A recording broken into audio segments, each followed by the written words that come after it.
kita masih menganggap bahwa krisis-krisis lain yang di luar dosa adalah satu krisis yang lebih besar daripada krisis dosa.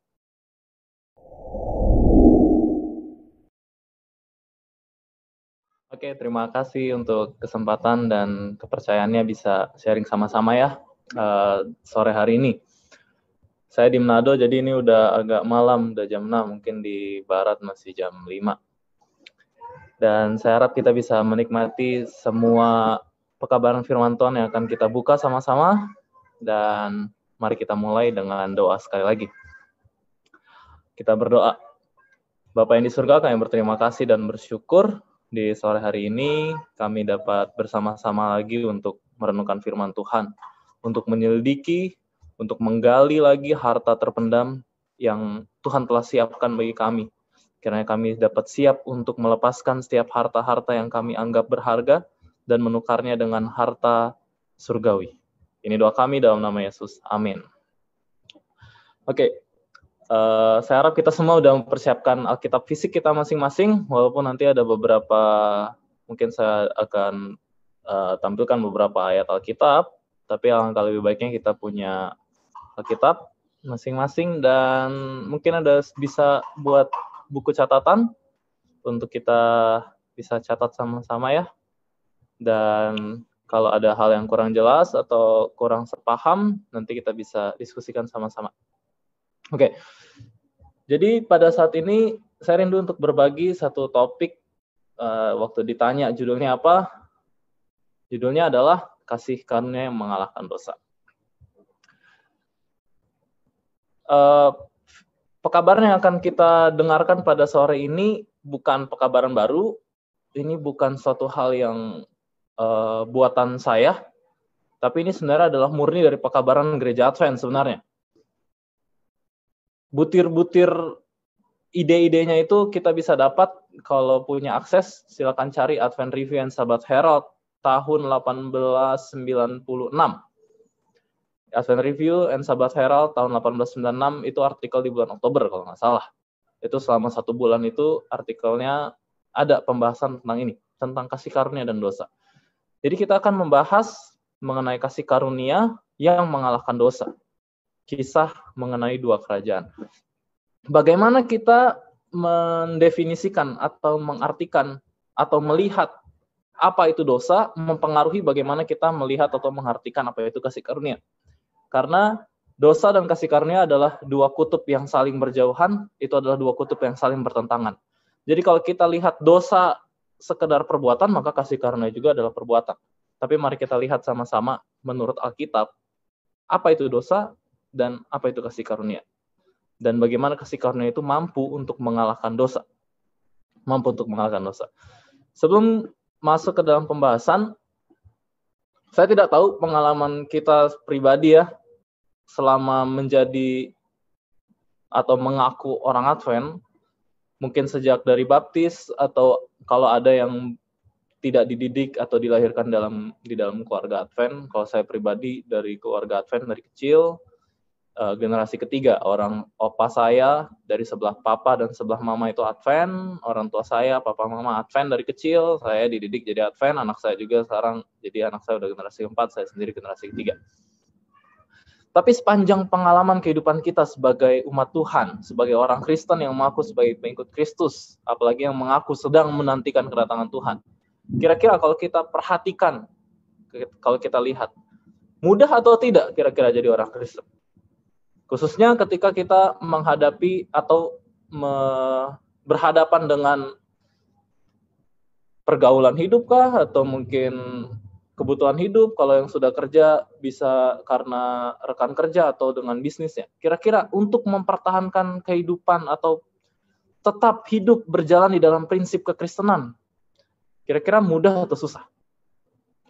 Dan kalau mau lebih diperluas lagi, dipertajam lagi pertanyaannya, yang saya mau tanyakan dan saya mau ajak kita untuk renungkan sama-sama adalah, kira-kira dari sekian banyak pekabaran firman Tuhan yang kita sudah terima, yang kita sudah dengar ya, sudah berapa persen lah rasionya yang sudah kita hidupkan? Kalau di sekolah kita punya raport atau ijazah, itu untuk melihat, menilai prestasi akademik. Kalau seandainya di kehidupan spiritual kita ada ijazah, kira-kira tren dari kehidupan kita, dari kehidupan kekristenan kita, dari awal mula kita jadi Kristen sampai sekarang trennya bagaimana? Trennya naik kah? Atau trennya turun kah? Atau datar-datar saja? Atau naik turun, naik turun, naik turun, naik turun? Stagnan atau tidak ada pertumbuhan sama sekali? Bagaimana? Yaitu untuk kita renungkan sama-sama ya. Untuk kita renungkan sama-sama. Tapi Alkitab katakan di dalam Matius 11 ayat 28 sampai 30. Ya, kita buka Alkitab kita. Satu ayat yang pasti sudah tahu ini. Matius pasal 11 ayat 28 sampai 30. Yesus bilang begini. Marilah kepadaku semua yang letih lesu dan beban berat, aku akan memberi kelegaan kepadamu. Pikulah kuk yang kupasang dan belajarlah padaku karena aku lemah lembut dan rendah hati dan jiwamu akan mendapat ketenangan. Perhatikan ayat 30. Ayat 30 bilang gini. Sebab kuk yang kupasang itu apa? Enak. Dan bebanku pun ringan. Jadi Yesus mau bilang bahwa ikut dia itu adalah enak dan ringan. Ya sebenarnya itu yang Yesus sedang katakan waktu itu. Bahwa kalau kamu datang kepadaku dan ikut aku, lihat, pasti kuku itu enak dan bebanku pun ringan. Yesus jaminkan itu bahwa mengikut dia adalah satu hal yang mengenakan dan ringan. Tapi apakah kita alami itu? Apakah di dalam kehidupan Kristenan kita sudah benar-benar menikmati kehidupan Kristen? Kita menikmati setiap prinsip-prinsip kebenaran Kristen? Kita menikmati dan menganggap dan mengaminkan dan mengiyakan, menyadari bahwa memang benar ikut Tuhan itu enak. Memang benar prinsip-prinsip Tuhan, perintah-perintah Tuhan itu ringan. Apa itu yang kita alami? Kalau itu belum kita alami, yang mana yang bermasalah ini? Apakah Yesus memfirmankan sesuatu hal yang di luar dari kenyataan, di luar dari realita, bahwa Yesus itu waktu itu cuma kasih bunga-bunga dalam pembicaraannya saja supaya banyak orang yang ikut dia, karena kenyataannya ternyata ikut Yesus itu nggak enak. Atau ada yang salah dari kehidupan kita, bahwa kita menganggap bahwa memang beginilah kehidupan Kristenan itu, tidak enak dan tidak menyenangkan. Yang pasti masalahnya bukan di firman Tuhan. Firman Tuhan itu ya dan amin dan pasti. Pasti kalau Yesus bilang bahwa ikut dia itu enak dan ringan, artinya memang benar itu enak dan ringan. Tapi kenapa kita belum bisa menikmati dan belum bisa merasakan keenakan dan kenikmatan dari mengikuti Tuhan? Nah, itu yang akan kita pelajari pada saat ini ya. Itulah kenapa. Oke. Mari kita buka ayat yang lain untuk memulainya. Lukas pasal 14 ayatnya yang ke-28 sampai 33. Ini Yesus kasih tahu tentang hal mengikuti dia sebenarnya. Kalau kita baca beberapa ayat sebelumnya, dia katakan tentang bagaimana untuk mengikuti Yesus. Tapi saya mau fokus kelanjutan dari cerita tersebut. Kalau di ayatnya yang ke-25 sampai ayatnya yang ke-27 itu, Yesus katakan tentang syarat-syarat mengikuti Yesus. Jadi ini tentang mengikuti Yesus. Lalu dia melanjutkan pembicaraan tentang hal mengikuti Yesus itu dengan dua kisah ini. Yaitu Lukas pasal 14 ayat yang ke-28 sampai ayat yang ke-33. Mari kita baca sama-sama. Lukas 14 ayat yang ke-28 mulai. Sebab siapakah di antara kamu yang kalau mau mendirikan sebuah menara, tidak tidak duduk dahulu membuat anggaran biayanya kalau cukup uangnya untuk menyelesaikan pekerjaan itu. Supaya jikalau ia sudah meletakkan dasarnya dan tidak dapat menyelesaikannya, jangan-jangan semua orang yang melihatnya mengejek dia sambil berkata, orang itu mulai mendirikan tetapi ia tidak sanggup menyelesaikannya. Ingat, cerita ini diberikan dalam konteks mengikuti Yesus. Oke? Lanjut. Ayat 31.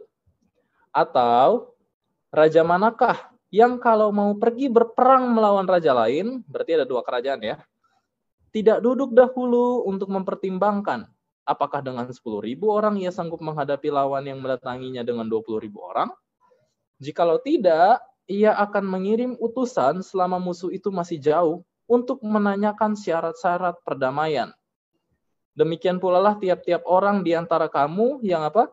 Yang tidak melepaskan dirinya dari segala miliknya tidak dapat menjadi muridku. Oke.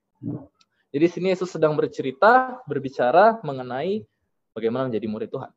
Dan kita mau pelajari sebagaimana Yesus katakan bahwa menjadi murid Tuhan itu adalah satu hal yang mengenakan dan ringan, dan kita mau pelajari kenapa kehidupan kita itu tidak enak dan tidak ringan ketika kita mengikuti prinsip-prinsip kekristenan. Alasannya adalah karena apa?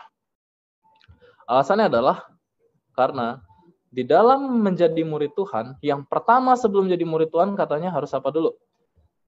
Yesus katakan untuk menjadi murid Tuhan itu diumpamakan seperti membangun bangunan, membangun rumah. Yang sebelum membangun rumah itu harus apa? Harus duduk dahulu buat anggaran biayanya. Kalau cukup uangnya untuk menyelesaikan pekerjaan itu. Hal mengikuti Yesus juga diumpamakan seperti seorang raja yang mau melawan raja yang lain. Jadi kalau di yang pertama itu menceritakan tentang membangun, kalau yang kedua, contoh yang kedua, Yesus mengumpamakan menjadi murid Tuhan itu adalah seperti sebuah peperangan. Peperangan antara dua raja. Dua raja yang mau berperang, di mana untuk berperang katanya, sebelum melakukan peperangan, seorang raja yang bijaksana perlu apa dulu? Duduk dahulu untuk mempertimbangkan. Oke? Duduk dahulu dan mempertimbangkan. Bahasa Inggrisnya mempertimbangkan adalah consulted atau berkonsultasi. Mencari konsultasi. Konsultasi tentang apa? Tentang siapa yang akan dia hadapi sepanjang menjadi murid Tuhan ini. Karena menjadi murid Tuhan ternyata adalah sebuah peperangan. Oke? Menjadi murid Tuhan adalah sebuah peperangan, tapi Yesus jamin bahwa peperangan itu adalah peperangan yang ringan dan peperangan yang mengenakan. Dan itu hanya bisa terjadi kita mengalami atau ikut terlibat dalam peperangan Kristen ini, kekristenan ini melawan musuh itu bisa mengalami enak dan kita bisa menikmati dan melihatnya itu sebagai sebuah keringanan kalau kita duduk dahulu, kalau kita mempertimbangkan, consulted, kita cari tahu terlebih dahulu bagaimana kekuatan musuh. Alkitab katakan di ayat yang ke-31 dibilang, pertimbangkan terlebih dahulu apakah dengan 10.000 orang ia sanggup menghadapi lawan yang mendatanginya dengan 20.000 orang. Jika tidak, ia akan mengirim utusan setelah musuh itu masih jauh untuk menanyakan syarat-syarat perdamaian. Yang pasti kita nggak mungkin kan melakukan perdamaian dengan setan. Tapi prinsip di sini mengajarkan bahwa kita perlu untuk duduk terlebih dahulu, cari tahu terlebih dahulu, karena itu bukanlah satu hal yang merugikan. Justru adalah sebuah kerugian kalau seseorang berperang tanpa mengetahui kekuatan lawan. Benar ya? Itu adalah sebuah kerugian karena dia meraba-raba. Menghabiskan banyak waktu untuk berkonsultasi sebelum merancang sesuatu adalah sebuah kebijaksanaan. Alkitab katakan dalam buku Amsal, rancangan terlaksana kalau apa katanya? Kalau konsultan banyak, kalau penasehat banyak. Nah, di dalam menjadi murid Tuhan, di dalam kehidupan kita menjadi murid Kristus, menjadi seorang Kristen, kita akan menghadapi lawan-lawan, menghadapi musuh-musuh yang dikatakan jumlahnya lebih besar daripada kita. Kalau kita punya 10.000 katanya, mereka punya 20.000. Itulah kenapa kita perlu untuk duduk, konsultasi, cari tahu bagaimana sebenarnya ini kuasa musuh tersebut. Sehingga kita perlu cari tahu juga dengan kuasa musuh yang demikian besarnya, apakah kuasa yang saya punya cukup? Atau saya perlu ada rancangan yang lain, atau saya perlu rencana yang lain, begitu.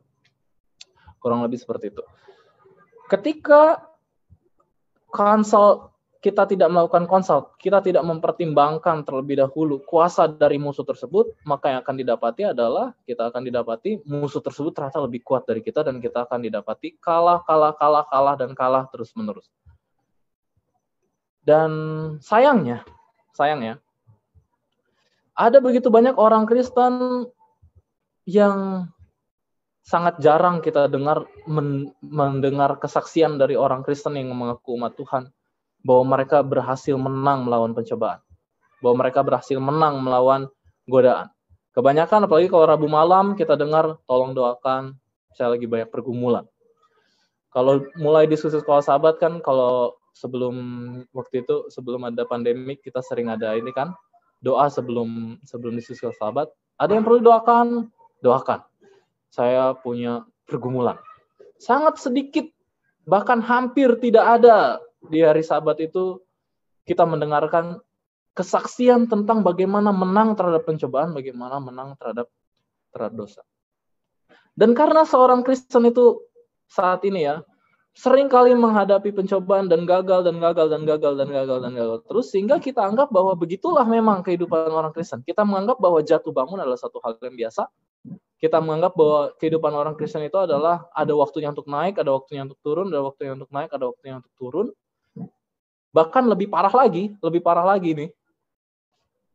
Ada banyak orang Kristen yang menganggap bahwa namanya juga masih manusia. Wajarlah berbuat dosa. Nah, itu masalah. Masalah itu. Jangan sampai terucap di dalam dari mulut orang Kristen bahwa adalah wajar untuk melakukan dosa. Maka apa bedanya kita menjadi pengikut Tuhan, Yesus menjadi Tuhan kita, dan Yesus bukan menjadi Tuhan kita? Apa bedanya? Jangan sampai ada di dalam mulut kita, jangan sampai ada di dalam pikiran kita memanjakan pikiran itu bahwa melakukan dosa, buat dosa adalah satu hal yang wajar. Dan memang begitulah caranya, bahwa saya harus jatuh ke dalam dosa terlebih dahulu. Enggak, tidak seperti itu. Bahkan yang lebih parah adalah, selain daripada kita memikirkan bahwa dosa itu adalah satu hal yang wajar, kita masih memikirkan bahwa itu diperbolehkan. Bahkan kita masih menganggap bahwa dosa itu wajib. Bagaimana mau hidup kalau nggak ada dosa? Bagaimana saya mau hidup di dunia ini kalau saya tidak melakukan dosa? Kita bahkan membuat excuse terhadap dosa. Ada begitu banyak orang yang buat suap. Masa saya nggak boleh buat suap sih? Seringkali kita menjadikan standar kehidupan kita itu, ya pokoknya kalau mayoritas kebanyakan orang itu melakukan itu, kalau mayoritas kebanyakan orang itu menerima itu dan memikirkan itu, maka itulah standar normalnya, begitu. Dan kita lihat, oh banyak orang yang melakukan suap, oh banyak orang yang terobos lampu merah, oh banyak orang yang nggak pakai helm, misalnya. Dan pelanggaran-pelanggaran kecil lainnya yang sebenarnya itu di luar daripada kemurnian kehidupan Kristen, karena kebanyakan orang melakukan hal tersebut, kita anggap sekarang udah jadi satu hal yang normal. Kita anggap itu adalah satu hal yang normal. Nah, itu masalah. Itu masalah. Itulah kenapa Alkitab katakan Ibrani pasal berapa itu ya? Dia bilang Ibrani 3 kalau nggak salah. Coba kita buka ayatnya ya. Ibrani 3 atau Ibrani pasal 4. Ibrani pasal 3. Ibrani 3 ayat yang ke-13. Kita buka ya. Tetapi nasihatilah seorang akan yang lain setiap hari selama masih dapat dikatakan hari ini, supaya jangan ada di antara kamu yang menjadi tegar hatinya karena tipu daya dosa. Jadi menurut Ibrani pasal 3:13, dosa itu menipu. Dosa itu menipu. Bagaimana cara dosa ini menipu? Bagaimana cara kerja tipu daya dosa ini? Mari kita lihat sama-sama ya. Dan kita menganggap bahwa di dalam kehidupan kita sekarang, krisis terbesar yang kita alami itu apa sih sebenarnya? Masalah terbesar yang kita alami kalau kita mau jujur ya, sekarang. Kalau ditanya, apa yang kamu mau minta ke Tuhan? Biasanya kan yang kita minta adalah yang kita anggap bahwa saya tidak punya. Artinya kita sedang ada masalah, sedang ada krisis. Kalau sekarang kita ditanya ke Tuhan, Tuhan tanya ke kita, apa yang kamu minta? Apa yang kita minta? Kira-kira apa yang kita minta? Dalam hati aja jawab ya. Kira-kira apa yang kita minta kalau Tuhan tanya itu? Itu menggambarkan krisis terbesar yang kita alami itu sekarang apa? Kalau kita berdoa, Tuhan saya butuh uang, berarti kita sekarang ada lagi krisis moneter, krisis ekonomi. Tuhan saya sekarang berdoa supaya saya keluarga saya bagus-bagus ya, berarti krisis kekeluargaan. Atau Tuhan saya berdoa supaya saya punya pasangan, nah, itu krisis status itu, krisis apa, dan banyak krisis-krisis yang lain. Inilah tipu daya dosa. Dosa itu membuat bahwa krisis ekonomi, krisis politik, krisis bisnis, krisis keluarga, dan krisis-krisis lainnya terlihat sepertinya lebih besar daripada krisis yang dosa buat. Kalau kita lihat bagaimana bangsa Israel waktu diperhamba di tanah Mesir, mereka dalam perhambaan Mesir waktu itu. Kemudian di dalam perhambaan Mesir, mereka diperbudak, mereka dipaksa untuk membangun, kalau di Keluaran pasalnya yang ke-1, kita buka ya, Keluaran pasal yang ke-1 ayatnya yang ke-11, mereka diperbudak, dipaksa untuk membangun apa? Keluaran 1 ayat 11, sebab itu pengawas-pengawas roh ditempatkan atas mereka untuk menindas mereka dengan kerja paksa. Kerja paksa untuk apa? Mereka harus mendirikan bagi Firaun kota-kota perbekalan, atau di dalam versi King James dikatakan the city of treasure. Apa itu the city of treasure? Kota harta. Jadi di dalam perbudakan bangsa Mesir, bangsa Israel itu dipaksa untuk menimbun harta. Nah, di dalam sehingga bangsa Israel itu waktu itu sudah tidak lagi menganggap bahwa perbudakan adalah satu hal yang mereka mau lepas. Yang mereka mau sekarang adalah menimbun harta. Nah, itu masalah kan. Dan ada begitu banyak orang Kristen yang saat ini sudah tidak lagi menganggap bahwa terlepas dari dosa, terlepas dari perhambaan dosa adalah satu hal yang sangat-sangat dibutuhkan. Lebih daripada kelepasan dari krisis ekonomi, melebihi kelepasan daripada krisis keluarga. Kita masih menganggap bahwa krisis-krisis lain yang di luar dosa adalah satu krisis yang lebih besar daripada krisis dosa. Padahal sebenarnya dosa adalah satu krisis yang paling besar yang kita miliki. Itulah kenapa di Lukas berapa tadi? 14, Yesus bilang tentang hal bagaimana menjadi murid Yesus di ayat yang ke-33. Demikian pula lah tiap orang di antara kamu yang tidak melepaskan dirinya dari segala miliknya tidak dapat menjadi muridku. Ada hal yang harus terlepas dari kehidupan kita sebelum kita jadi murid Tuhan.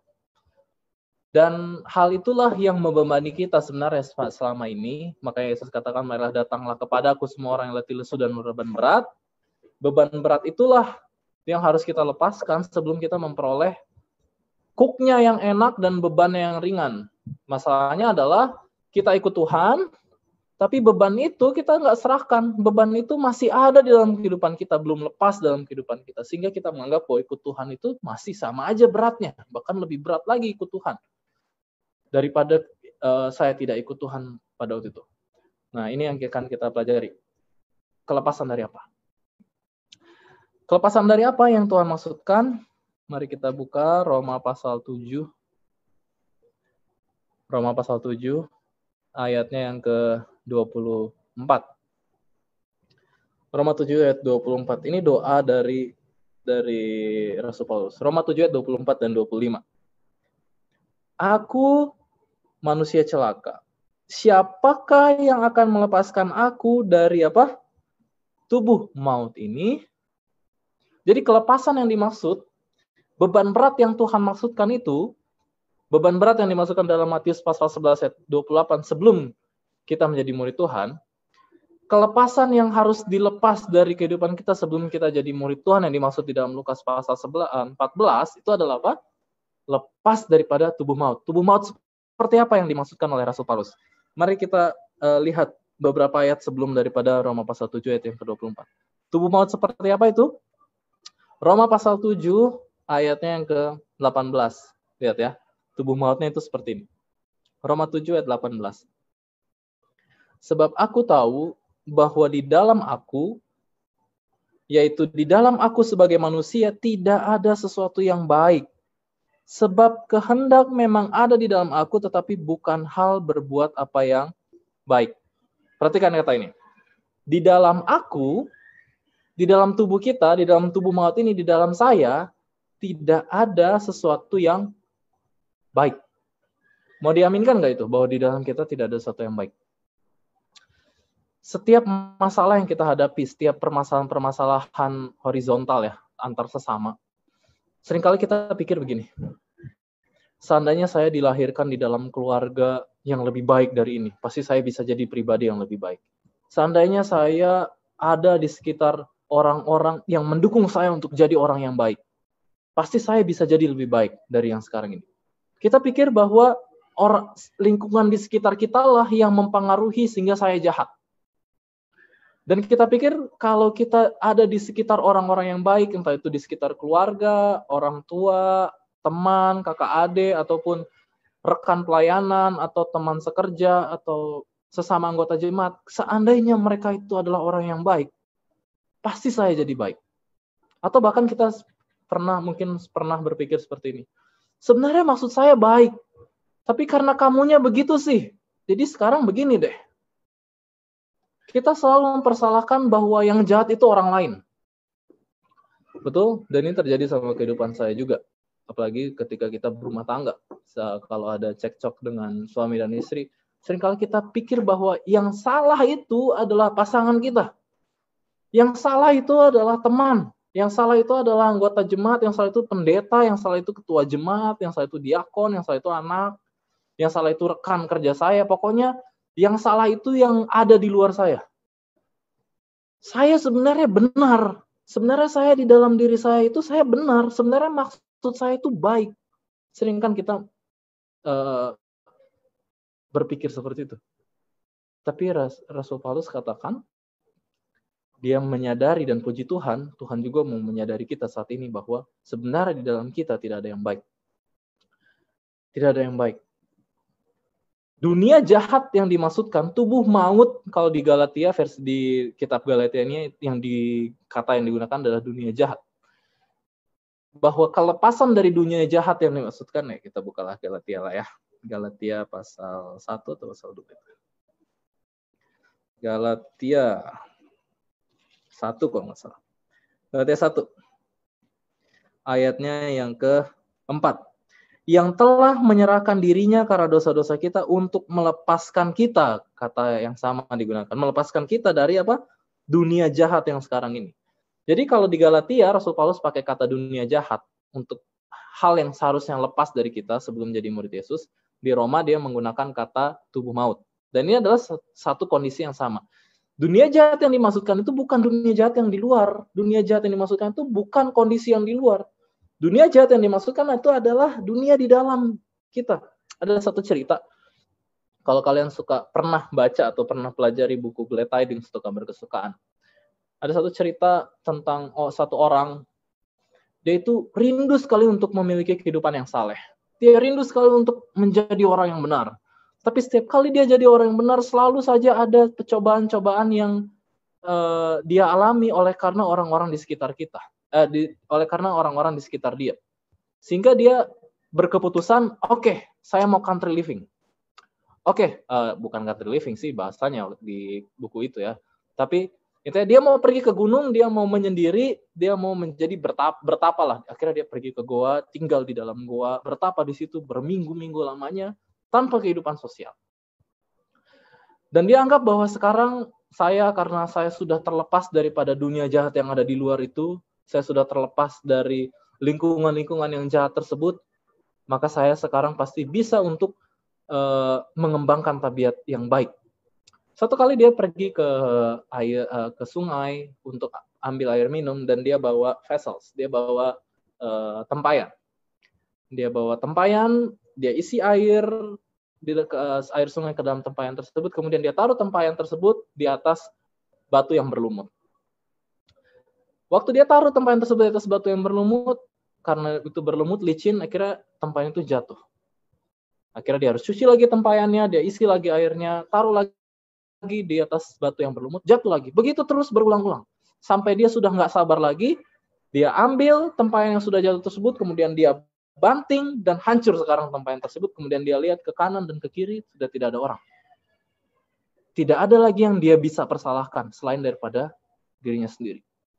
Jadi masalah yang menjadi masalah, yang membuat kita terbeban, yang membuat kita tidak dapat menikmati enaknya dan ringannya kuk Tuhan dan beban Tuhan dan prinsip-prinsip kehidupan kekristenan, untuk menjalani kehidupan kekristenan dan berjalan di dalam prinsip kebenaran tersebut, bukan orang di sekitar, bukan tetangga, bukan keluarga, bukan teman pelayanan, bukan rekan kerja, bukan anggota jemaat, bukan pendeta. Siapa yang buat itu bermasalah? Dunia jahat. Dunia jahat yang ada di mana? Di dalam. dunia jahat yang ada di dalam. Dari dunia jahat yang ada di dalam itulah Tuhan mau melepaskan kita. Di Roma pasal 7 ayat 18 dikatakan bukan hanya tidak ada yang baik di dalam aku. Rasul Paulus juga katakan, kehendak ada dalam aku tapi bukan hal berbuat apa yang baik. Oke, nanti saya akan balik ke ayat tersebut. Mari kita lihat sekarang. Itulah krisis yang dialami oleh orang berdosa. Krisis yang dialami oleh orang berdosa adalah adanya satu kuasa di dalam kehidupannya, di dalam tubuhnya.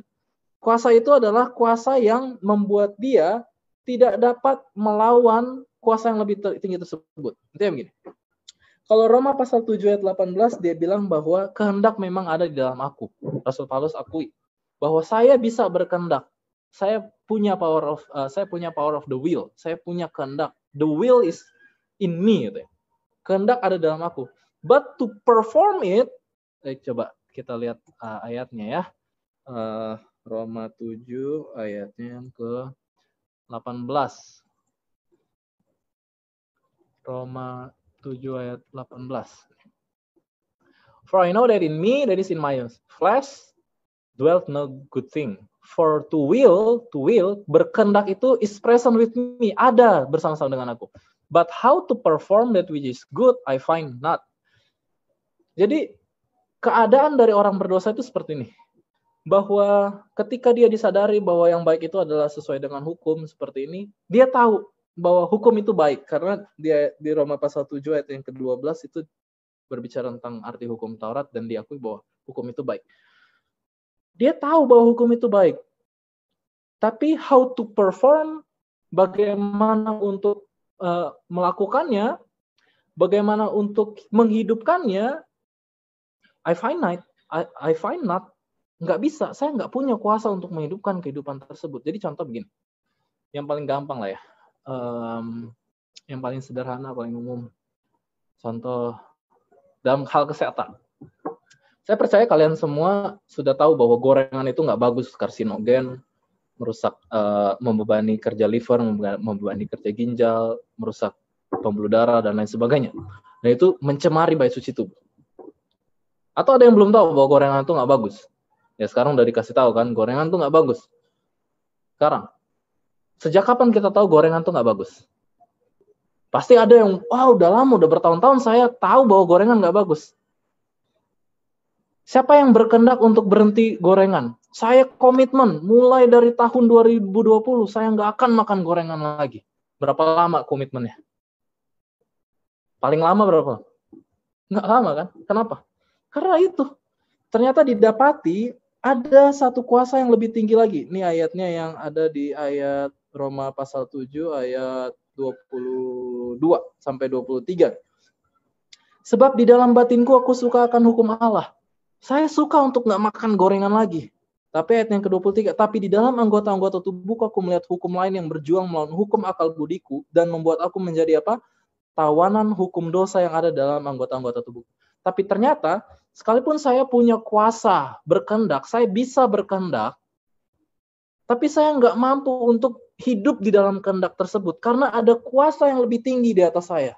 Itu yang dialami, makanya dikatakan bahwa perbudakan dosa itu digambarkan seperti perbudakan di tanah Mesir. Mereka mau untuk melakukan sesuatu yang lain di luar perbudakan, tapi ada kuasa yang lebih tinggi dari mereka yang memperbudak mereka. Roma pasal 7 ayatnya yang ke-14. Roma 7 ayat 14, perhatikan. Sebab kita tahu bahwa hukum Taurat adalah rohani, tapi aku bersifat daging, apa katanya? Terjual di bawah kuasa dosa. Jadi Alkitab dengan sangat jelas menggambarkan bahwa dosa bukan hanya perbuatan. Bahwa dosa itu bukan hanya sekedar pelanggaran terhadap hukum. Itu kan definisi dari 1 Yohanes. Bahwa dosa adalah pelanggaran hukum. Semua orang yang melanggar perintah Tuhan melakukan dosa. Sebab dosa adalah pelanggaran terhadap hukum Tuhan. Tapi ternyata dosa bukan hanya sekedar sebuah perbuatan. Kalau di Yakobus katakan, dosa adalah jika kamu tahu yang baik tapi kamu tidak melakukannya, kamu berbuat dosa. Jadi dosa bukan hanya sesuatu hal yang kita lakukan. Yakobus bilang dosa bukan hanya satu hal yang kita abaikan, yang kita sudah tahu tapi kita abaikan juga, itu juga dosa. Tapi Roma lebih jelas lagi menggambarkan bahwa dosa bukan hanya apa yang kita lakukan atau yang kita abaikan, tapi dosa itu adalah sebuah kuasa. Bahwa dosa adalah sebuah kuasa. Lebih jelas lagi Rasul Yesus katakan di dalam Yohanes pasal 8 ayat yang ke-34, Yesus bilang, setiap orang yang melakukan dosa, dia adalah hamba dosa. Yohanes 8 ayat 34. Coba kita buka. Kata Yesus kepada mereka, aku berkata kepadamu, sesungguhnya setiap orang yang berbuat dosa adalah hamba dosa. Kata hamba dosa yang digunakan di sini doulos ya, perbudakan. Di dalam konteks perbudakan, yang dipermaksudkan di dalam perbudakan itu bukan hanya sekedar budak karena dibeli. Tapi konteksnya, kalau kita pelajari bahasa aslinya itu adalah budak yang sudah dilahirkan sebagai budak. Jadi kita menjadi budak, manusia menjadi budak dosa, karena memang kita dilahirkan dalam daging, dan daging inilah yang memperbudak kita. Sehingga sekalipun kita sudah belajar firman Tuhan, kita sudah mempelajari firman Tuhan, dan kita rindu, kita punya komitmen untuk ikutin firman Tuhan, kita nggak sampai-sampai untuk ikutin firman Tuhan itu dengan benar, karena kita belum terlepas dari perbudakan dosa ini. Jadi kita dapati di sini bahwa dosa adalah sebuah perbudakan. Dan perbudakan dosa yang digambarkan di sini adalah sebuah perbudakan yang mutlak. Itu adalah sebuah perbudakan yang tidak bisa dineko-neko. Itu adalah sebuah perbudakan yang berdaulat, bahwa dosa memerintah kita 100%. Cuman karena dosa itu menipu, dia membuat kita berpikir seolah-olah kita ini bebas. Ingatkan tadi bahwa dosa itu tipu daya dosa. Dosa membuat kita berpikir bahwa adalah mudah bagi saya untuk lepas dari dosa, adalah mudah bagi saya untuk berhenti berbuat dosa. Kapan saja saya mau untuk berhenti berbuat dosa, saya bisa kapan saja. Itu yang dosa tanamkan di dalam pikiran kita. Itulah tipu daya dosa. Kita pikir bahwa dengan kekuatan saya, dengan kekuatan diri saya sendiri, saya bisa saja untuk lepas dari dosa, saya bisa saja untuk berhenti berbuat dosa. Tapi kenyataannya bagaimana? Di dalam kehidupan kita, komitmen-komitmen kita. Ketika kita membuat misalkan resolusi tahun baru lah, kayak banyak orang yang buat resolusi tahun baru kan. Seberapa lama sih kita bisa hidup di dalam komitmen-komitmen kita? Kebagian saya dikatakan komitmen-komitmen yang diucapkan oleh mulut manusia itu seperti tali pasir. Apakah kita bisa genggam tali pasir tersebut? Nggak bisa. Karena memang demikian. Kita perlu sadari, yang kita perlu akui dan kita perlu sadari pertama-tama adalah kita diperbudak oleh dosa. Dosa itu memperbudak kita, dosa itu memperdaya kita. Dia membuat kita berpikir seolah-olah bahwa dosa itu adalah satu hal yang mudah sekali untuk dilepas. Dosa itu membuat kita berpikir bahwa untuk lepas dari dosa itu mudah sekali dan gampang sekali, dan saya punya kuasa di dalam diri saya sendiri. Saya bisa lepas kapan saja, terserah saya kapan saja, pokoknya saya mau lepas, saya bisa lepas. Tapi kenyataannya tidak seperti itu. Kenyataannya tidak seperti itu. Karena dosa adalah sebuah perbudakan. Dan kita terjual di bawah kuasa dosa. Sekalipun kita punya the will, kita punya kehendak untuk lepas dari dosa, yang namanya budak nggak bisa buat apa-apa. Dan itu kenyataannya. Itu kenyataannya. Dan ini kita perlu menyadari hal ini terlebih dahulu, kita perlu mengakui hal ini terlebih dahulu, bahwa saya diperbudak oleh dosa, bahwa tidak ada yang baik sama sekali dalam kehidupan saya, di dalam diri saya tidak ada yang benar, saya ini bukan orang benar. Saya ini tidak lebih baik dari orang lain, saya tidak lebih baik dari orang Protestan, saya tidak lebih baik dari orang Pentakosta, saya tidak lebih baik dari Calvinis atau Reform, saya tidak lebih baik dari penganut-penganut agama lain, penyembah berhala. Saya tidak lebih baik dari orang yang masih makan daging. Saya tidak lebih baik dari orang yang masih suka pakai baju-baju pendek. Saya tidak lebih baik dari orang yang masih suka pergi ke tempat-tempat malam dugem-dugem dan tempat-tempat prostitusi lainnya. Saya tidak lebih baik dari mereka.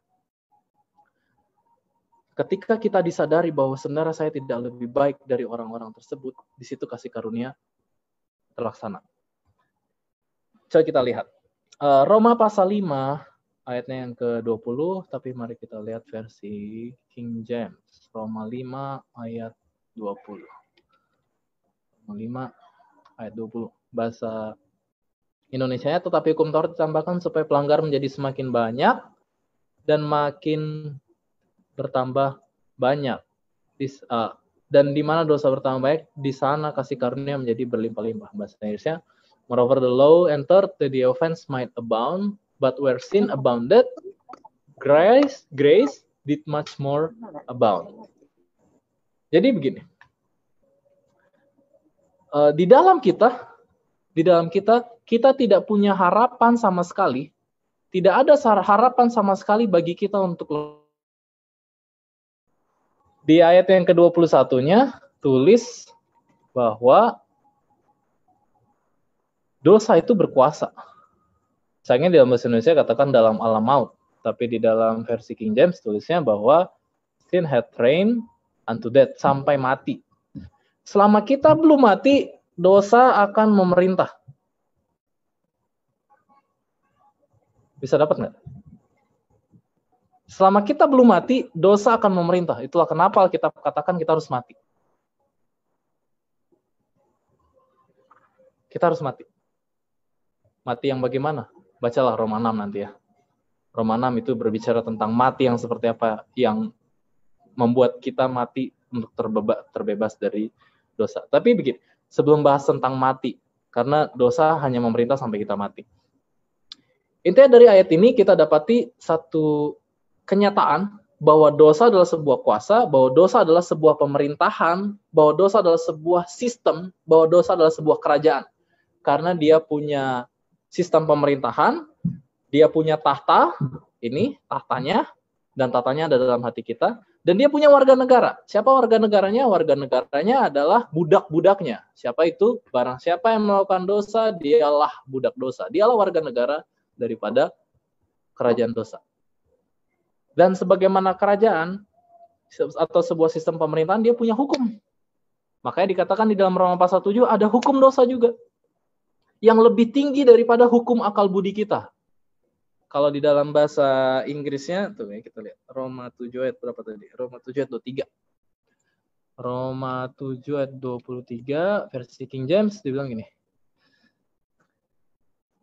Yeah. But I see another law in my members, warring against the law of my mind. Peperangannya di mana? Peperangan antara mana? Antara the law of my mind dan the law of sin. Ada the law of sin. Jadi ada peperangan antara law of my mind atau hukum kehendak kita. Saya mau untuk melakukan hal yang baik.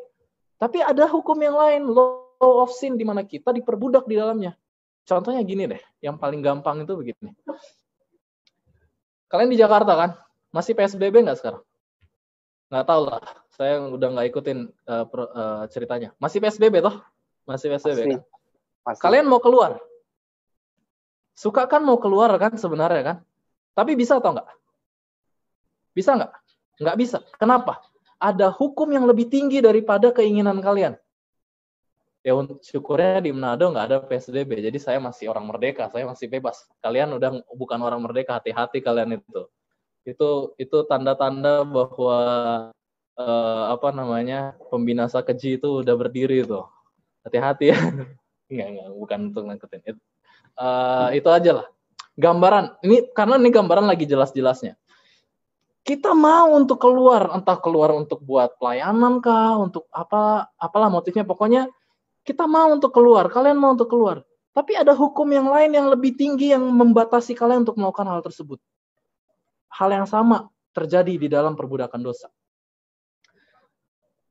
In our mind, di pikiran kita, kita mau untuk melakukan hal yang benar. Kita rindu untuk hidup kudus, kita rindu untuk hidup benar. Tapi ternyata ada satu hukum yang lebih besar lagi yang saya tidak bisa lawan. Itulah menandakan bahwa dosa masih bertahta dalam kehidupan kita, perbudakan dosa itu masih ada. Dan bagaimana untuk mengatasi ini? Puji Tuhan. Puji Tuhannya adalah Roma pasal 5 tadi. Kita kembali ke Roma pasal 5 ayat yang ke-20 tadi. Bahwa sekalipun dosa itu berlimpah-limpah, where sin abounded, grace did much more abound. Kasih karunia atau rahmat itu melakukan lebih berlimpah lagi. Law of my mind, hukum akal budi itu tidak punya kuasa untuk melawan kuasa dosa. Tidak punya kuasa untuk melawan hukum dosa. Karena hukum dosa itu kalau Alkitab katakan di dalam Lukas, saya punya pasukan 10.000, lawan punya pasukan 20.000, lebih banyak. Nggak mungkin bisa menang, pasti kalah. Tapi ada kuasa yang lebih besar dari dosa. Itu adalah kuasa apa? Kasih karunia. Itu adalah kuasa kasih karunia. Jadi kalau dosa itu punya sistem pemerintahan, bahwa dosa itu punya hukum, di mana hukum dosa adalah satu hukum yang melarang kita untuk melakukan hal yang benar, dan mengizinkan kita sebebas-bebasnya melakukan hal yang buruk, melakukan dosa, maka kasih karunia adalah satu hal yang kebalikan. Bahwa di dalam kehidupan, di dalam sistem pemerintahan kasih karunia, kita akan diberikan keleluasaan, kebebasan sebebas-bebasnya untuk melakukan hal yang benar, dan justru kita akan diperangkap untuk tidak melakukan hal berbuat dosa. Jadi gampangnya begini. Selama kita masih mendapati bahwa berbuat dosa itu gampang dan berbuat hal yang benar itu susah, berarti kita masih ada di dalam perbudakan dosa. Dalam kehidupan kita ini sehari-hari, bahwa melakukan hal yang benar adalah satu hal yang mudah, dan melakukan dosa adalah satu hal yang susah, berarti kita sudah ada di dalam tahta kasih karunia. Kita sudah ada di bawah kerajaan kasih karunia. Ini satu lagi yang perlu kita ingat. Seringkali kita pikir bahwa kerajaan Tuhan itu adalah nanti. Bahwa kerajaan Tuhan itu nanti. Tapi coba lihat di dalam Lukas pasal 17 ayat 21, perhatikan ini. Bahasa Indonesia bilang bahwa kerajaan Allah ada di antara kamu. Tapi di dalam bahasa Inggris katakan, Behold, the King of God is within you. Kalau kita berpikir bahwa kerajaan Allah itu nanti, bahwa kelepasan dari dosa itu nanti ketika kerajaan Allah datang. Waktu Yesus datang kedua kali menjemput kita masuk ke dalam kerajaannya, atau kedatangan ketiga ketika Yerusalem baru turun. Sampai saat itu kita nggak terlepas dari dosa. Kita harus sadari bahwa kerajaan Allah itu datang sekarang. Juga kerajaan Allah itu bisa melepaskan kita dari kerajaan dosa yang membebani kita, yang memperbudak kita. Karena kerajaan Allah itu within us. Kerajaan Allah itu dimulai di dalam. Kerajaan Allah itu bukan sesuatu hal yang kita tunggu-tunggu nanti. Itu dimulai dari dalam. Itulah kenapa Rasul Paulus katakan, kita ini warga negara kerajaan surga. Kita harus jadi warga negaranya terlebih dahulu. Tapi kembali lagi, sebelum itu kita perlu lepas terlebih dahulu dari perbudakan dosa, dari kerajaan dosa ini. Mari kita lihat Roma 6 ayatnya yang ke-14. Nih, Roma 6 ayat 14. Ada satu janji bahwa kamu tidak akan dikuasai lagi oleh dosa. Kapan waktunya kita tidak akan dikuasai oleh dosa? Sin shall not dominion over you. Dosa tidak lagi akan berkuasa atas kita. Kapan itu terjadi? Ketika kita not under the law, tapi kita under grace. Ketika kita tidak lagi berada di bawah hukum Taurat, tapi kita di bawah kasih karunia. Saya nggak mau bahas panjang lebar lah tentang di bawah hukum Taurat, mengingat waktu ya. Tapi kapan kita tidak akan dikuasai lagi oleh dosa? Itu adalah ketika kita berada di bawah kasih karunia. Kapan kita berada di bawah kasih karunia? Ini yang penting kan? Ini yang paling penting. Kapan kita berada di bawah kasih karunia? Jawabannya adalah ini. 2 Korintus 12 ayatnya yang ke-9. 2 Korintus 12 ayatnya yang ke-9. Kapan kasih karunia melingkupi kita? Jadi begini ya, saya mau konsep ini jelas. Bahwa dosa adalah sebuah kuasa, bahwa dosa adalah sebuah sistem pemerintahan, bahwa dosa adalah sistem perbudakan, sistem perhambaan, bahwa dosa adalah sebuah kerajaan.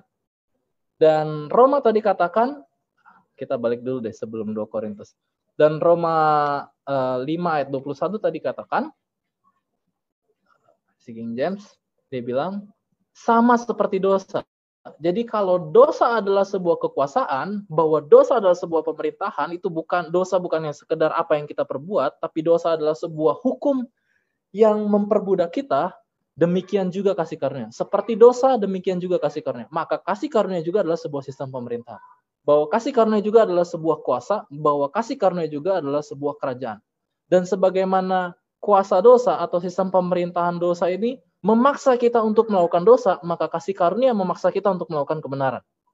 Sebagaimana di dalam kuasa dosa, di dalam pemerintahan dosa, dosa itu membuat kita, menghalangi kita untuk melakukan hal yang benar, maka di dalam sistem pemerintahan kasih karunia itu membuat kita untuk tidak melakukan dosa lagi. Ini harus jelas di sini. Jangan pernah lihat bahwa kasih karunia itu bukan hanyalah sekedar perbuatan Tuhan, tapi kasih karunia itu adalah kuasa, kasih karunia adalah pemerintahan, kasih karunia adalah kerajaan.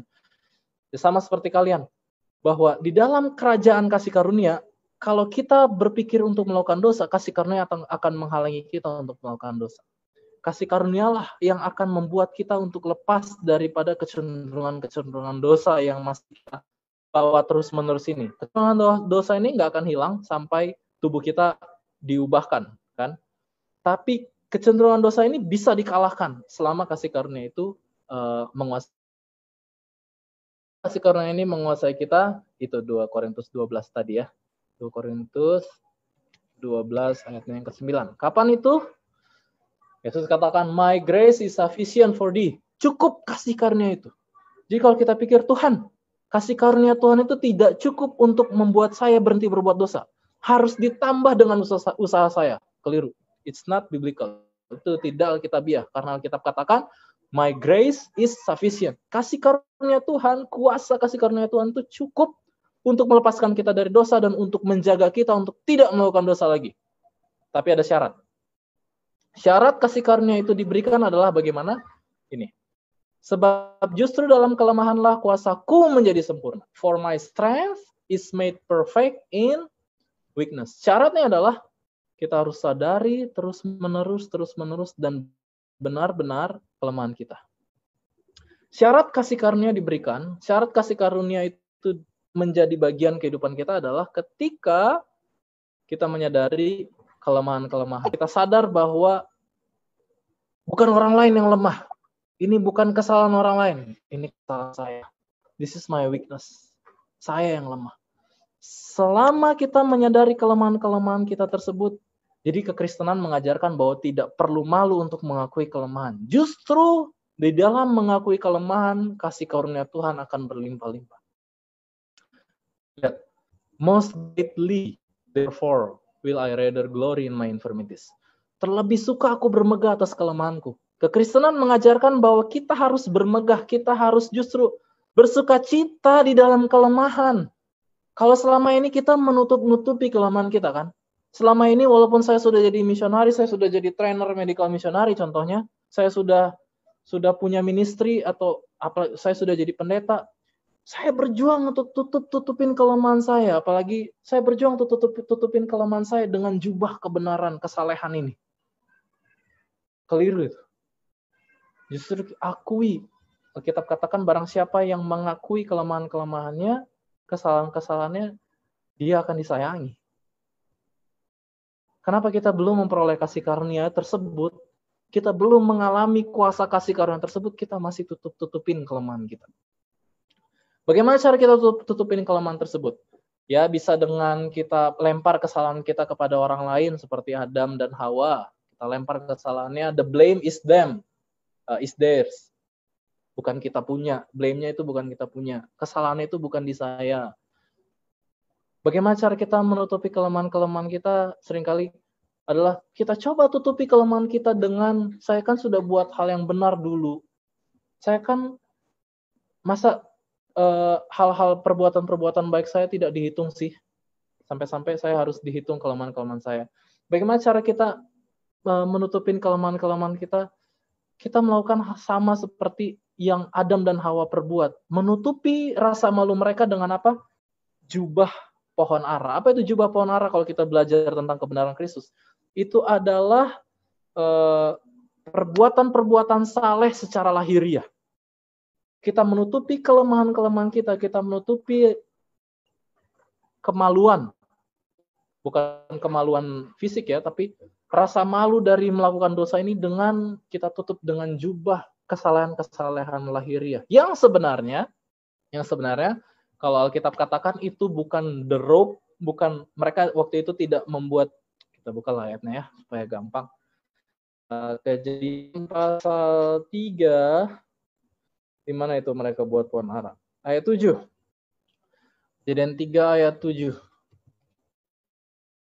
Ketika mereka sadar bahwa mereka berbuat dosa, Kemudian mereka, the eyes of them both were open, they knew that they were naked. Karena dosa kita jadi telanjang. Dan telanjang itu membuat mereka menjadi rasa malu. Dan apa yang Adam dan Hawa perbuat ketika mereka rasa malu? Mereka sewed. Mereka menyulam daun pohon ara dan made themselves apron. Apa ini apron? Cawat. Apa itu cawat? Bahasa Indonesianya cawat ya. Apa itu cawat? Cawat itu adalah sesuatu yang hanya menutupi bagian depan, tapi bagian belakang tidak tertutup. Itu cawat. Pernah lihat celemek yang dipakai oleh orang-orang dapur biasanya ya? Celemek. Itu kan cuma nutup bagian depan, belakangnya terbuka. Itulah yang diperbuat oleh Adam dan Hawa. Dan itulah yang diperbuat oleh semua orang yang berdosa. Mereka mencoba untuk membuat pencitraan bahwa di luar mereka itu saleh. Bahwa di luar, di depan itu mereka ini adalah orang kudus. Tapi sebenarnya kalau dilihat dari belakang, ketika mereka hidup tanpa dilihat orang, ketika mereka hidup di dalam kehidupan pribadi mereka, mereka masih menyimpan satu noda kenajisan, masih menyimpan satu dosa yang najis. Dan kita mencoba untuk menutupi kelemahan-kelemahan kita dengan cawat ini. Tapi Tuhan mau angkat cawat ini, Tuhan mau buka cawat ini, Tuhan mau buang. Dia mau memang benar-benar telanjangin kita.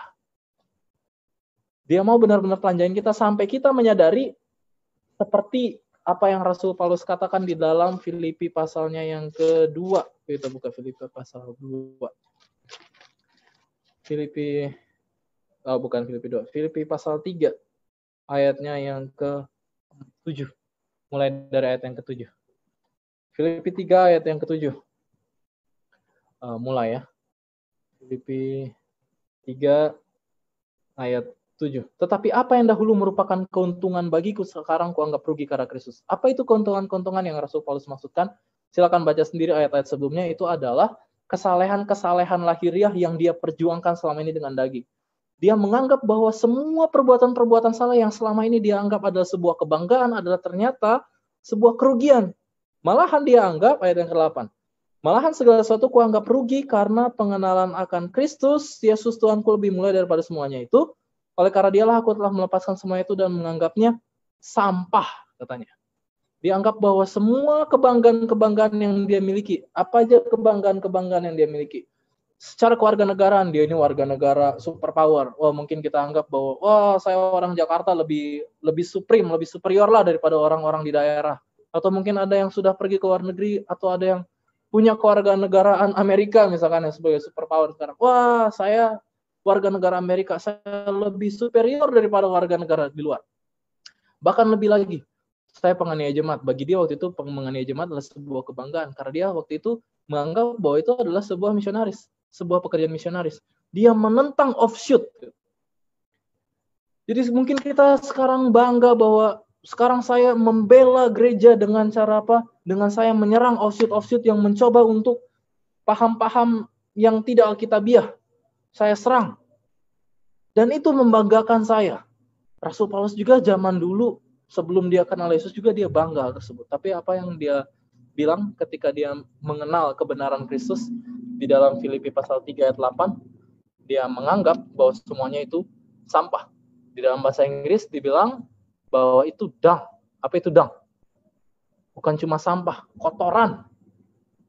Jadi kalau kita masih ada kebanggaan-kebanggaan di dalam kehidupan kerohanian kita masih menganggap bahwa capaian-capaian kerohanian saya ini lebih tinggi daripada orang lain. Kita sedang ada dalam kutuk hukum Taurat. Kita belum melihat kemuliaan Kristus.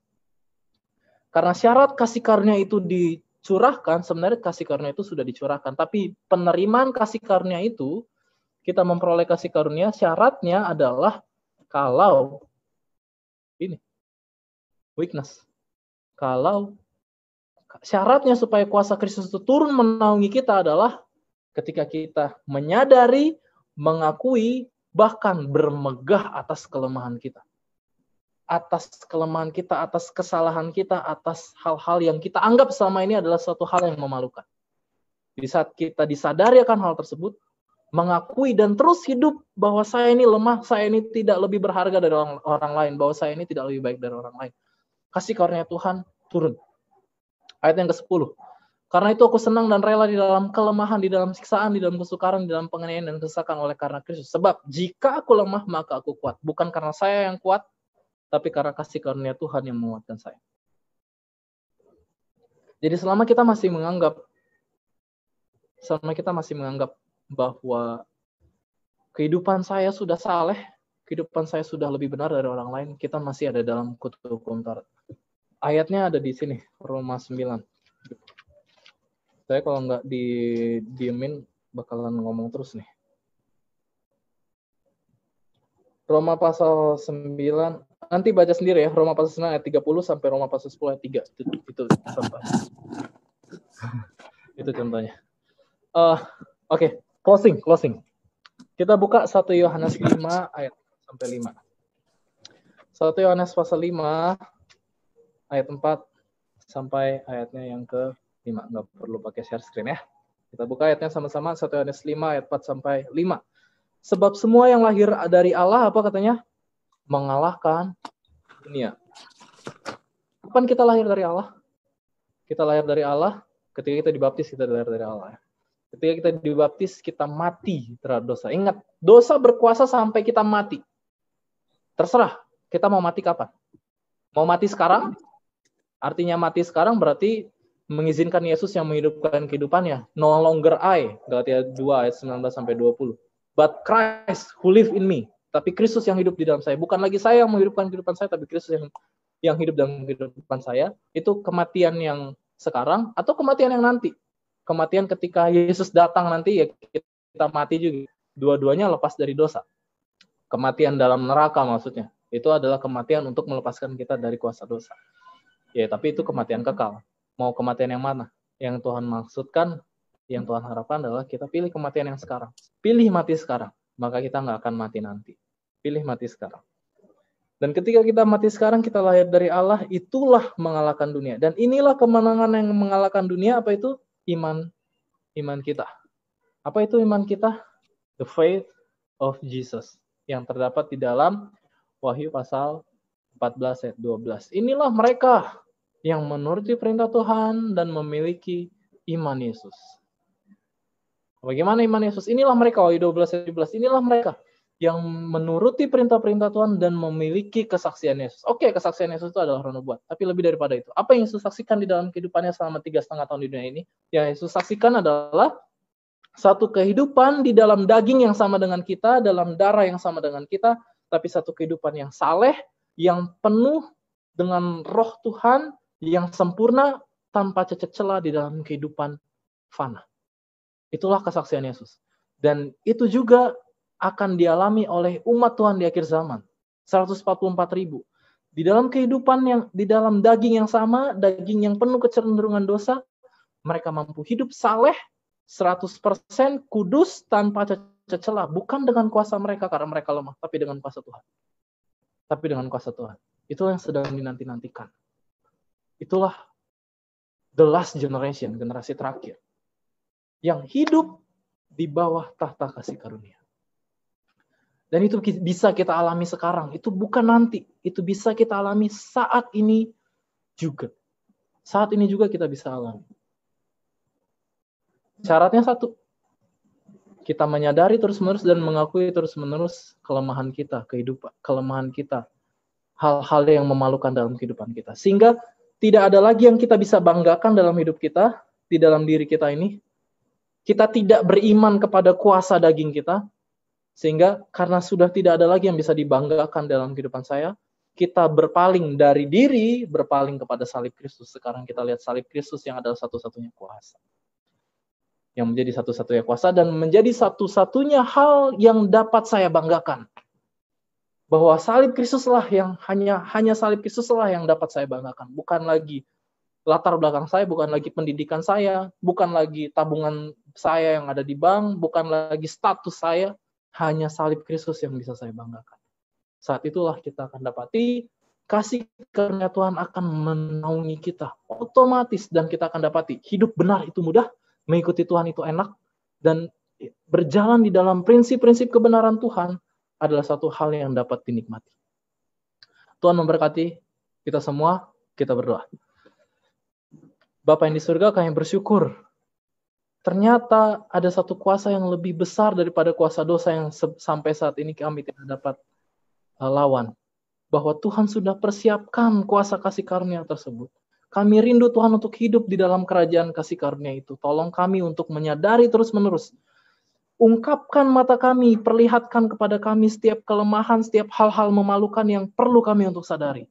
Sehingga kami tidak lagi membanggakan kehidupan kami lagi, tapi kami teralihkan dari membanggakan diri. Sekarang kami mau melihat salib Kristus yang adalah satu-satunya hal yang harusnya kami banggakan. Tolong kami anak-anak muda untuk dapat hidup benar, bukan karena kekuatan kami, tapi karena kuasa kasih karunia.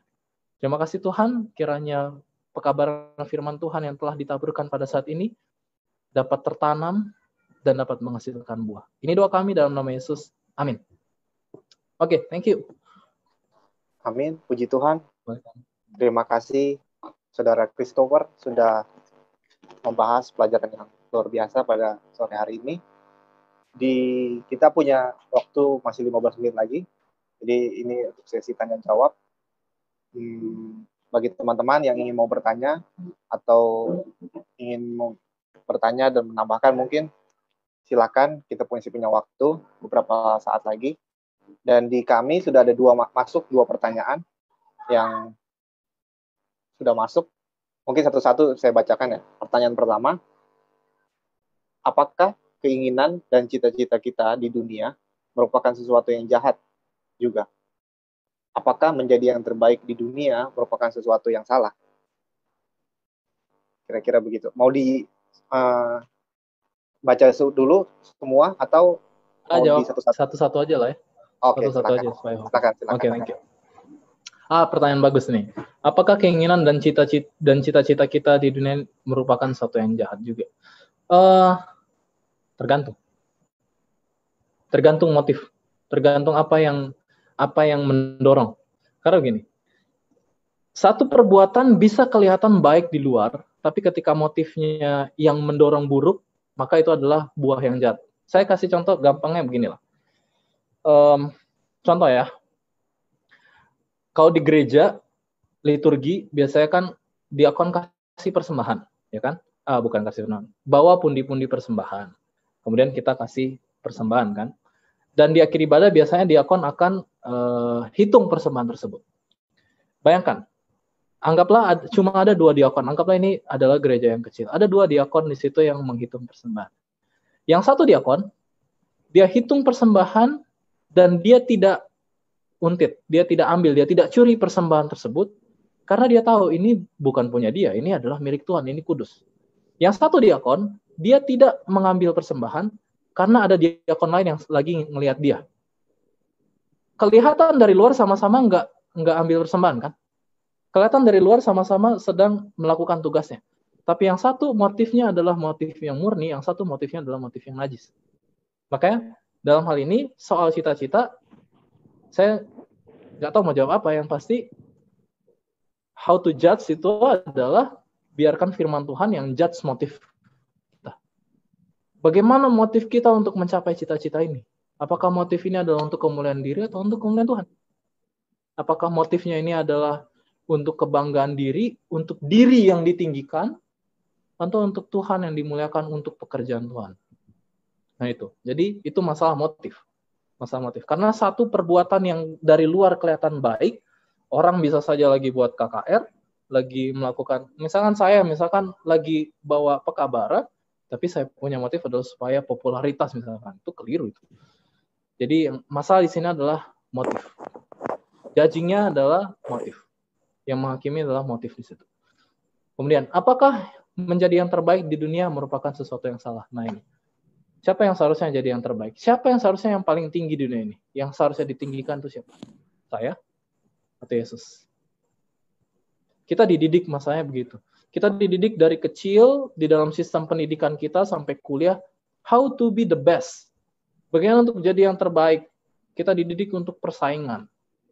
Tapi di dalam sistem pemerintahan surga, kalau kamu mau jadi yang terbesar, hendaklah kamu jadi yang kecil. Kamu mau jadi yang besar, hendaklah kamu menjadi hamba bagi sesamamu. Kalau yang dimaksudkan menjadi yang terbaik adalah menjadi hamba yang terbaik, maka itu benar. Ya, tapi kalau yang dimaksud menjadi yang terbaik adalah menjadi yang terbaik supaya orang layani. Nah, it's not Christianity, itu bukan kekristenan. Tapi ya itu bukan kekristenan. Oke. Mungkin ada yang bisa tambahkan juga, silakan. Terima kasih. Jawabannya ada 2 pertanyaan lagi yang masih masuk ke kami. Pertanyaan selanjutnya, bagaimana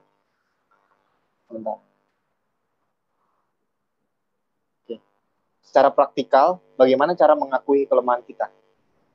Secara praktikal.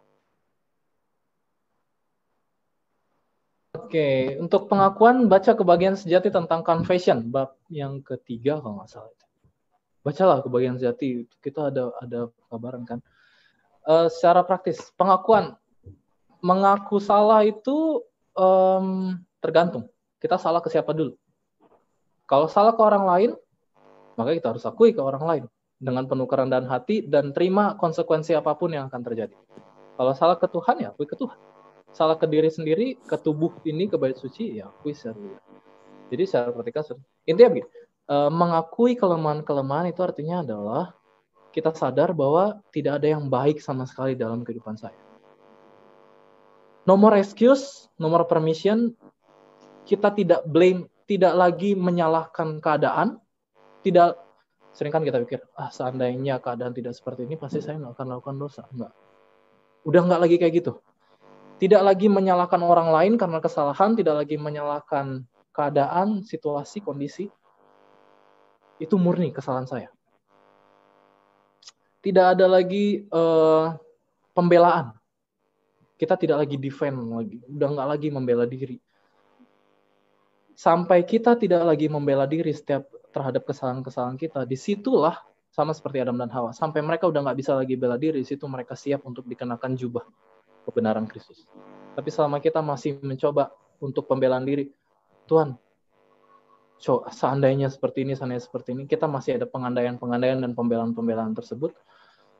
Tuhan, berarti itu kan kita masih menggunakan jubah-jubah pohon ara. Kita masih coba semat pohon ara untuk tutupin kelemahan kita. Kita masih coba pakai kesalahan orang lain untuk tutupin kelemahan kita.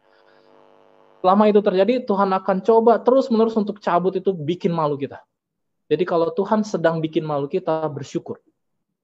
Bersyukur. Karena itulah cara Tuhan untuk mempersiapkan kita untuk kenakan jubah kebenaran Kristus. Tapi selama kita masih tolak, Tuhan jangan cabut itu. Waktu Tuhan cabut pohon ara yang satu untuk mempermalukan kita, kita ambil pohon ara yang lain, kemudian kita tutup lagi. Dan seringkali seperti itu kan. Nah, sampai Adam dan Hawa benar-benar telanjang dan ditelanjangi, barulah mereka siap untuk dikenakan jubah kebenaran Kristus tersebut. Nah, itu praktikalnya seperti itulah kurang lebih. Oke. Oke, terima kasih. Ada 2 pertanyaan terakhir, mungkin yang boleh disampaikan. Saya bacakan mungkin secara langsung ya. Jadi Bro Christopher boleh anggapi secara langsung juga. Pertama, bagaimana tanggapan tentang pimpinan gereja yang menentang last generation theology? Karena hal ini dianggap sebagai ajaran yang menyimpang. Mungkin ada tanggapan. Terus di pertanyaan berikutnya, dalam Ibrani 3 ayat 13, mengatakan nasihatilah seorang yang lain setiap hari. Ketika kita sudah berusaha menasihati seseorang, serta mendoakannya untuk lepas dari sifatnya yang buruk, tetapi orang itu tidak menghiraukannya. Apakah kita harus menjauh darinya agar kita tidak terpengaruh dengan sifat buruknya? Bagaimana kita harus menyikapinya? Demikian. Jelas? Yang pertama dulu ya. Tentang last generation theology. Oke. Jadi masalahnya begini tentang last generation theology. Di dalam konsep last generation theology pun terbagi. Kita percaya bahwa akan ada generasi terakhir. Ada 144.000 dan ya sebenarnya the final generation lah seperti itu. Tapi bagaimana 144.000 terbentuk? Nah, itu juga sebenarnya banyak bentroknya. Apakah itu adalah ya begini? Ini udah masuk ranah teologis ya. Ngomongin tentang last generation, maka kebanyakan yang dibawakan adalah sinless perfection. Ngerti ya sinless perfection ya? Adalah sebuah Manusia akan mencapai titik sempurna di mana dia tidak lagi berdosa sebelum Yesus datang. Sinless perfection. Dia tidak lagi berdosa. Masalahnya, bukan masalah. Faktanya adalah 144.000 adalah orang-orang yang lemah, dan ketika mereka melewati masa kepicikan Yakub tersebut, mereka masih terus berusaha untuk menyelidiki hati mereka. Mereka masih merasakan bahwa ini ada kelemahan, saya masih lemah ini. Pernah baca kan itu di early writings kan, di tulisan-tulisan permulaan. Mereka anggap bahwa mereka mencoba untuk cari tahu dosa-dosa yang masih tersembunyi. Jadi yang berbahaya, bukan berbahaya, yang dihindari dari last generation teologi adalah sinless perfection ketika mereka menganggap bahwa saya tidak lagi berdosa. Saya udah perfect, saya tidak lagi berdosa. Baca aja di buku Faith and Works kan, tulisan Roh Nubuat tentang iman dan perbuatan. Penyucian yang benar, the sanctification, the true sanctification adalah seperti apa? Bukan ketika saya tidak lagi berdosa, saya tidak lagi berdosa. Justru semakin kita di dalam proses penyucian, semakin kita akan sadari bahwa saya lemah, bahwa saya ini tidak ada apa-apanya, saya ini tidak punya kuasa, saya tidak lebih baik, saya tidak lebih benar dari orang lain. Sebenarnya itu sih yang menjadi titik permasalahan dari last generation theology adalah konsep sinless perfection. Makanya sinless perfection ini harus dibawakan di dalam pekabaran kebenaran oleh iman. Di dalam pekabaran pembenaran oleh iman. Barulah itu jelas, barulah itu seimbang. Baru itu seimbang. Untuk bahas lebih jauh nanti kepanjangan. Kemudian yang kedua tadi apa? Ibrani. Bagaimana untuk menghindari? Apakah kita perlu menghindari ya kalau kita menasihati satu sama lain? Begini. Di dalam Galatia pasal 6, ya berarti 3. Coba kita baca lah ya. Saya baca dulu. Ibrani 3 ayat 13. Ibrani 3:13. Nasihatilah seorang akan yang lain setiap hari selama masih dapat dikatakan hari ini. Kita diajar untuk menasihati seorang akan yang lain. Tapi ada satu syarat untuk menasihati orang. Ingat. Itu adalah Galatia 6. Ya, kita buka Galatia 6. Siapa yang menasihati? Galatia 6. Saudara-saudara, kalaupun seorang kedapatan melakukan suatu pelanggaran, apa? Kamu yang rohani harus memimpin orang itu ke jalan yang benar dalam roh lemah lembut sambil menjaga dirimu sendiri supaya kamu jangan kena pencobaan. Oke? Jadi ketika kita melihat ada satu teman kita buat salah dan kita dipercaya, kalau saya percaya begini ya, ketika kita diungkapkan ada teman kita melakukan kesalahan, itu adalah sebuah tanggung jawab, tapi juga itu adalah sebuah privilege bagi kita untuk bertumbuh di dalam kasih Kristus. Bahwa ketika kita melihat orang lain teman kita salah, kita pertama kali melihat bahwa saya mau menegur dia bukan sebagai orang yang lebih benar dari dia. Itu yang pertama. Oke? Karena makanya di Galatia 6 katakan jaga diri jangan sampai kamu kena pencobaan. Karena kecenderungan orang yang menegur adalah dia memposisikan dirinya lebih benar daripada orang yang dia tegur. Yang pertama adalah lihat Yesus ya. Bagaimana cara Yesus untuk mengangkat kita orang berdosa? Dia datang ke dunia ini menggunakan daging yang sama dengan kita, sehingga kita bisa diangkat. Begitu kan? Cara Yesus untuk memenangkan kita itu bukan dia paksa kita untuk naik ke atas, dia yang turun. Betul kan? Yesus yang turun mengenakan pakaian kita, mengenakan daging yang sama seperti kita. Hal yang sama juga untuk menegur orang yang berdosa juga. Kita perlu untuk bukan berarti kita melakukan dosa yang sama, enggak sih. Tapi kita perlu menempatkan diri kita khususnya secara emosional karena emosional ini yang sering bermasalah. Secara emosional, bagaimana kondisi orang berdosa ini? Dan seperti apa seharusnya diperlakukan? Jadi perlu kita untuk menempatkan diri kita sebagai orang berdosa sama seperti dia. ketika kita menegur, posisinya bukan saya lebih benar dari kamu, tapi saya juga sama orang berdosa. Dan sebagaimana saya orang berdosa, saya nggak membawa dia untuk lihat saya. Ini, saya aja bisa untuk tidak berdosa. Enggak. Tapi kita sama-sama coba lihat, itu loh ada Yesus, itu loh ada salib Kristus. Sehingga dia tidak dia tidak terhakimi menjadi lebih jauh lagi merasa bersalahnya terhadap dosa, dan kita juga tidak merasa lebih benar dari orang lain. Jadi yang pertama adalah kita perlu untuk mengakui dan menyadari bahwa saya juga ini berdosa. Saya tidak lebih benar, posisi saya menegur dia adalah saya tidak lebih benar dari dia, dan saya menegur dia bukan memposisikan saya sebagai teladan dia, ini saya nggak buat dosa, kamu buat dosa, ikutin saya dong, saya nggak buat dosa, enggak.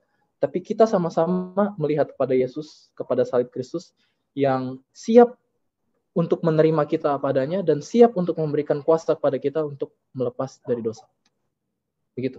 Dan kalau kita fokus kepada salib Kristus, bukan fokus kepada diri, bukan fokus kepada kemampuan saya, maka nggak akan ada yang namanya ketersinggungan, tidak akan ada yang namanya saya jadi lebih benar, tidak akan ada yang namanya saya terikut dia untuk melakukan dosa. Gitu. Oke. Semoga bisa. Terima kasih atas jawabannya dan pertanyaannya semua teman-teman. Sayang waktu yang membatasi kita. Mungkin kalau teman-teman punya pertanyaan, boleh sampaikan ke kami. Nanti kami sampaikan langsung juga ke pembicara.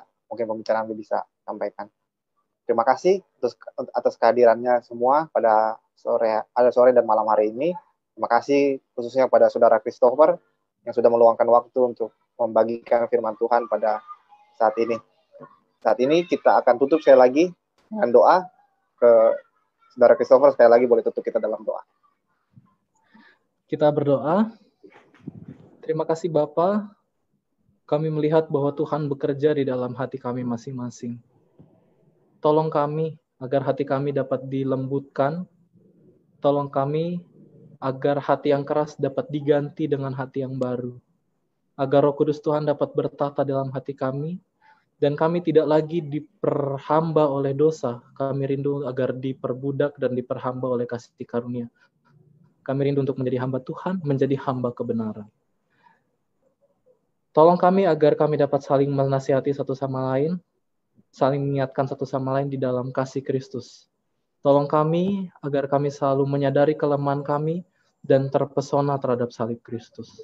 Terima kasih Bapa, kiranya pekabaran firman Tuhan pada malam hari ini dapat menambah semangat kami untuk lebih menyelidiki firman Tuhan dan rahasia keselamatan yang Tuhan berikan kepada kami. Ini doa kami dalam nama Yesus. Amin. Amin. Terima kasih sekali lagi kepada Saudara Christopher dan teman-teman yang sudah hadir. Tuhan memberkati kita semua. Sampai berjumpa di pertemuan selanjutnya.